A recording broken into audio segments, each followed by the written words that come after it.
Hello everyone, welcome back to the Trumpet Daily. On October 17th, Saudi Arabia was offered a highly coveted seat on the United Nations Security Council for the first time in its history. This was viewed as a major victory for the Arab state. And yet, the very next day, the Saudis rejected that offer. It was a dramatic move that stunned the world. Now the question is, why? Why would Saudi Arabia shun the UN Security Council and then slap at the face of the United States? Well, for starters, let's look at what's happening in Saudi Arabia's neighborhood. Iran is now the most dangerous power in the region, and over the last few months, the Saudis have nervously watched as Iran, its bitter enemy, has evaded punishment even while continuing to forge ahead with its nuclear program, fund terrorism, and aggressively expand its influence throughout the region. But what infuriates the Saudis most is America's weakening resolve, its declining interest in the Middle East, and its fading sense of responsibility to protect Israel. First, there was the collective swoon in the American media over Iran's new president this past summer. And then came the stunning collapse of President Obama's pledge to intervene in Syria, one of Iran's most devoted allies. And then came the last straw at the end of September, the most shameful phone call in American history, as my father called it. President Obama's 15-minute conversation with Iranian President Rouhani only confirmed the Saudis' worst fears that the United States is now a willing tool for the most dangerous state in the Middle East. As Joseph DeCourcy wrote on October 9th, it would be almost impossible to exaggerate the level of Saudi Arabian and other Gulf Arab disquiet over the direction of U.S. policy in the Middle East. An American reconciliation with Iran truly is a game changer for Saudi Arabia. It absolutely shreds the U.S.-Saudi alliance. This is why the Saudis are speaking of a major shift away from the U.S. As one source told Reuters, Saudi Arabia doesn't want to find itself any longer in a situation where it is dependent on America, which it deems to be untrustworthy and treacherous. And if, as the Saudis fear, Iran is able to get a reprieve from economic sanctions and still proceed with its nuclear program, the timetable for Iran's regional ascendancy will speed up considerably. Last February, the Saudi Crown Prince said that if the UN Security Council failed to act in Syria, we have to turn our backs against it and work to build our capabilities to solve our problems by ourselves. Now, just months later, Saudi Arabia has clearly reached the point where it feels that continuing the charade of alliance with the U.S. is worthless. And you can be sure it has been actively seeking other options behind the scenes. Now, as our regular viewers understand and know, Germany is right now preparing for its prophesied clash with Iran, and an alliance with Saudi Arabia is a key component in these preparations. In fact, Berlin has been building relations with several anti-Iranian Arab states. As GermanForeignPolicy.com reported recently, the aim is to create in the Arab world a counterpower against Iran. This includes armament exports in a grand style. Now, here at thetrumpet.com, my father has shown how these developments reveal Germany's whirlwind strategy for attacking Iran. Germany has surrounded Iran and radical Islam, he wrote. Soon that whirlwind is going to start rotating and whirling against the King of the South. And of course, the King of the South refers to that Iranian-led radical Islam. Soon that whirlwind's going to spin around it like a well-armed, probably nuclear-armed vortex, he said. Bible prophecy not only explains the strategy, as my father brought out in that article, but it also specifically forecasts a German-Saudi alliance. The Trumpet's been forecasting this union for many years. You can read all about it in our free article, A Mysterious Alliance. Saudi Arabia's very public rebuke of America is likely a strong indication of the confidence it has gained in its new European ally. It's hard to imagine the Saudis being so bold if not for the support they're receiving from Germany.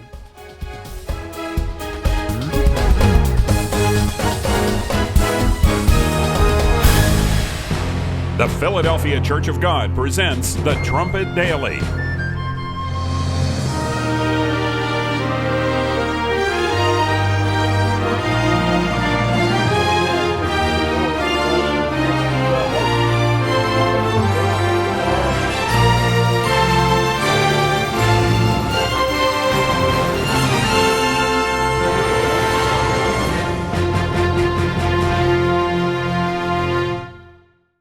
Germany, as I mentioned at the top of the program, is in the process right now of surrounding Iran in preparation for its coming clash against that nation, as prophesied in the book of Daniel, Daniel chapter 11.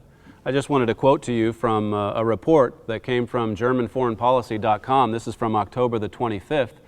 And this email alert was talking about this year-long study that was sponsored by all of these foreign policy experts in Germany, who are collectively calling upon Germany to make a more, or to take a more assertive role in world affairs with respect to foreign policy. This report says the document contends that because the United States is showing signs of weakening, so you see it's because of the U.S. decline, that there are calls within Germany for that nation to be more of a leader. Because the United States is showing signs of weakening, Germany, it says, currently a policy-shaping power in waiting, should develop stronger global activities to become a leading power in the world.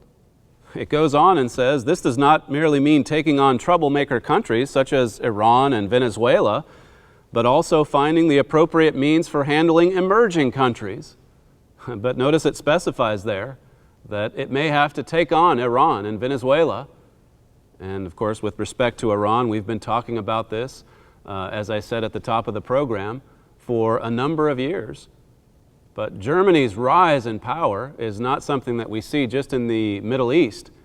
It's happening all over the world, as this report brings out.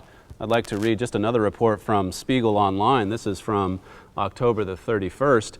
And it's in response to a U.S. Treasury report which came out a week ago and just blasted Germany because they were actually manufacturing goods and exporting them.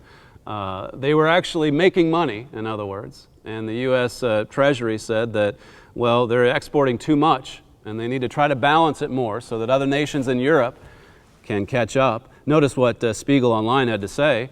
A day after a U.S. Treasury Department report bluntly denounced Germany's economic model, accusing it of hampering the Eurozone recovery and hurting global growth, Germany called the conclusions incomprehensible and challenged the U.S. to analyze its own economic situation.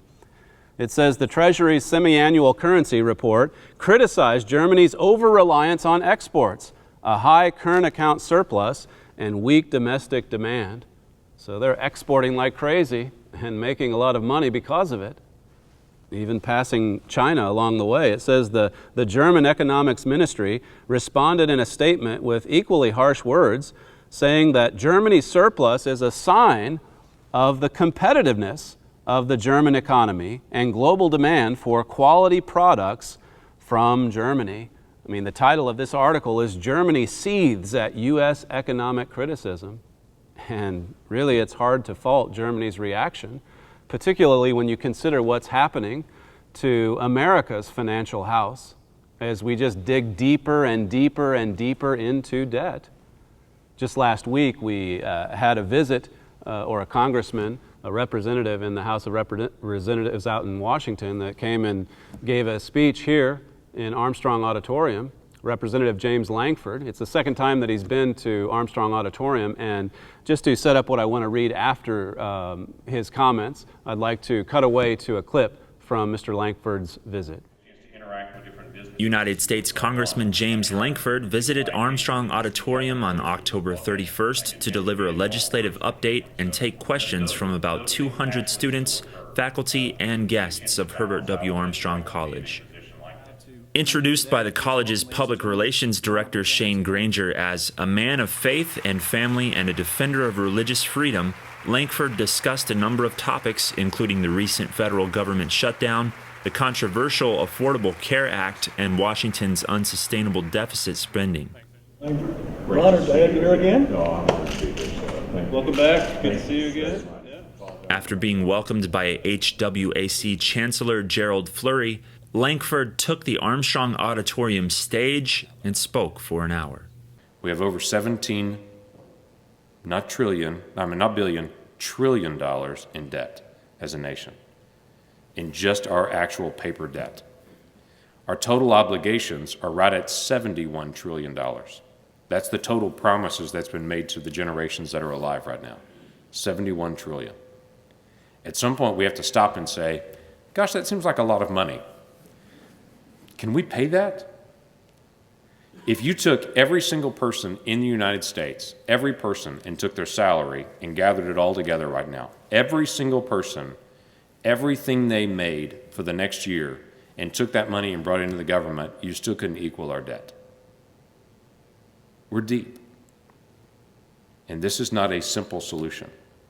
Every time you hear someone say, you know what, if we just did this, it would solve our debt, you should smile at them and say, no, I bet that wouldn't work. Because we're no longer at a day that simple solutions are going to fix very large debt problems. As a member of the House Budget Committee, Lankford has found it difficult to find common ground on government spending with President Barack Obama. We have a difference of opinion, he and I, the congressman said. According to Lankford, the president does not believe Washington should balance its budget. His economic philosophy is what he calls sustainable deficits, where the United States deficit spending is about equal to its yearly interest payments. Right now, the United States pays about $225 billion per year just in interest on its debt. In the United States House of Representatives, Congressman Lankford represents about 750,000 citizens from Oklahoma's 5th District, which includes Oklahoma City, Shawnee, and Edmond. He was elected in 2010. This is the second time he has visited Herbert W. Armstrong College.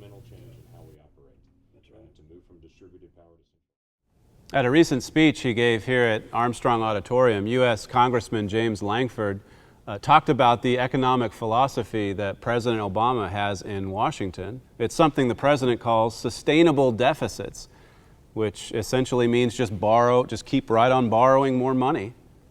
And that's a path, a very unsustainable path that the United States has been on for many years now. Let me just take you to a few scriptures here before we conclude Proverbs 22 first. As you turn over there, if you have your Bible and want to read along with me, I'll just quote to you what was reported recently at Forbes magazine. This is from September the 29th. And it says, the Federal Reserve surprised most by not changing its present policy of buying $85 billion of government debt a month with the printing press. Basically, we're printing $85 billion per month. It says, it looks to me like the Fed is hooked badly now. There's nothing more addictive than printing money. There were those who thought that they would stop around about this time of year. Now they're pushing it back to March or April of next year. And what do you suppose they'll do when we get to March or April of next year?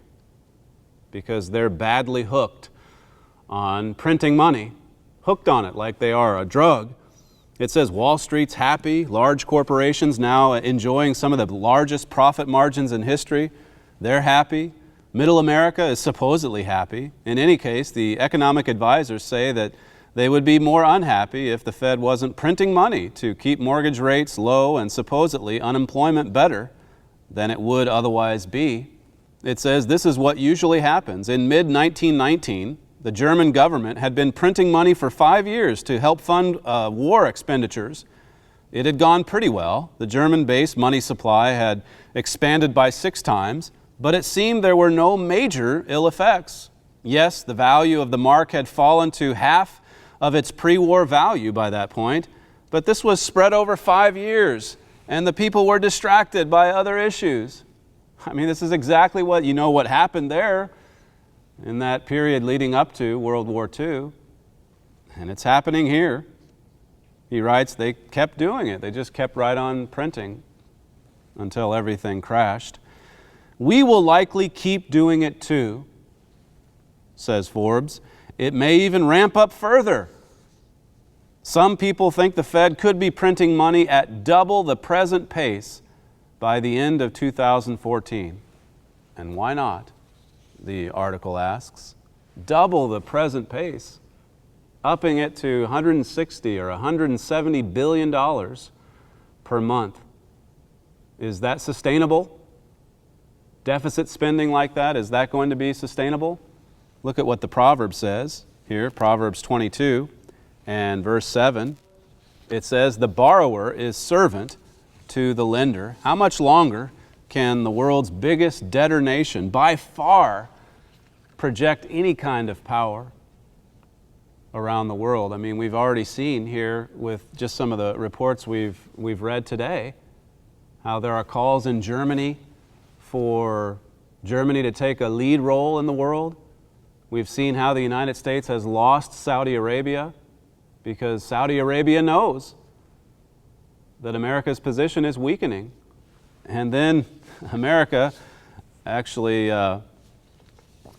is on the world stage criticizing other countries about how they run their economies. Let's look at the book of Psalms, Psalm chapter 37, just one verse over here.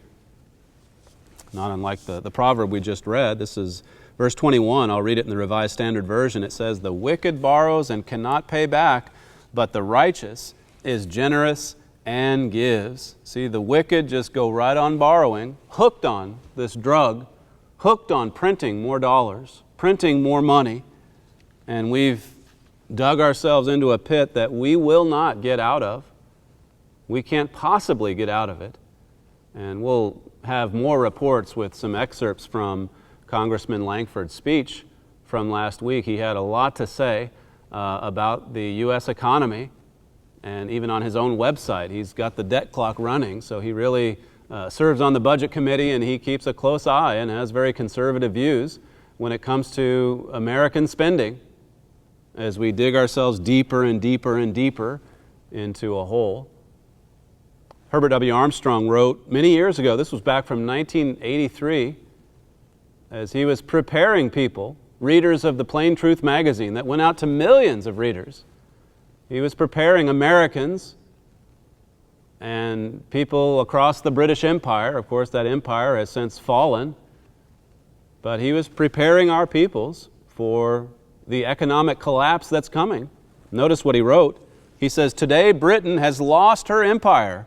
Britain has been on the way down. This is from 1983. He says, Britain has been on the way down in national wealth and power since World War I, and now the United States is starting to follow on the downward path. I mean, that was in the 80s. That was during the Reagan era. And then in the 90s, we had the boom from the stock market and such. But now look at where we are today. Sustainable deficits. Borrow and borrow and borrow. Hooked on printing money. That's what's coming from the world's once mightiest, most powerful, most prosperous nation. We certainly are on the way down and out. Well, we've got lots of literature that you can go and study any one of these subjects that we've touched on today.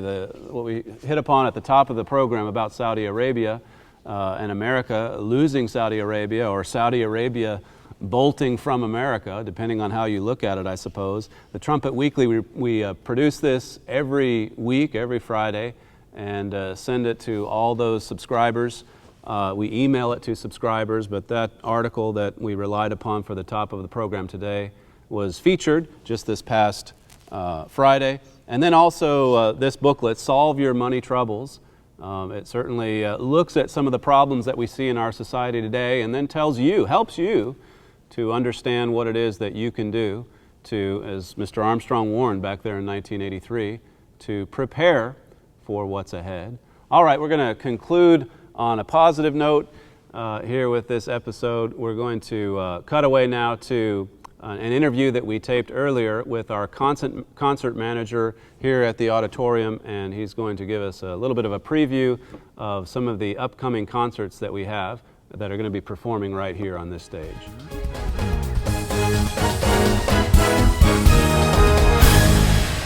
For an easy-to-read, information-rich news brief, join the growing readership of the Trumpet Weekly. Now you can enjoy all the top news stories from the previous week condensed into a report combining the commentary, analysis, and reporting you've come to expect from thetrumpet.com, sent directly to your email. Subscribing is completely free. Simply visit the Trumpet Weekly section of thetrumpet.com to subscribe by email today. We're here with Ryan Malone, the concert manager for the concert series that is put on here in Armstrong Auditorium. And maybe you could just start by telling us a little bit about the history of the performances that have taken place here in the auditorium. Well, we've just started our 4th season. The Armstrong International Cultural Foundation sponsors a concert series here of about 10 events every year, and this is our 4th season inside Armstrong Auditorium. And we just kicked off our season a month ago with the Hungarian State Folk Ensemble.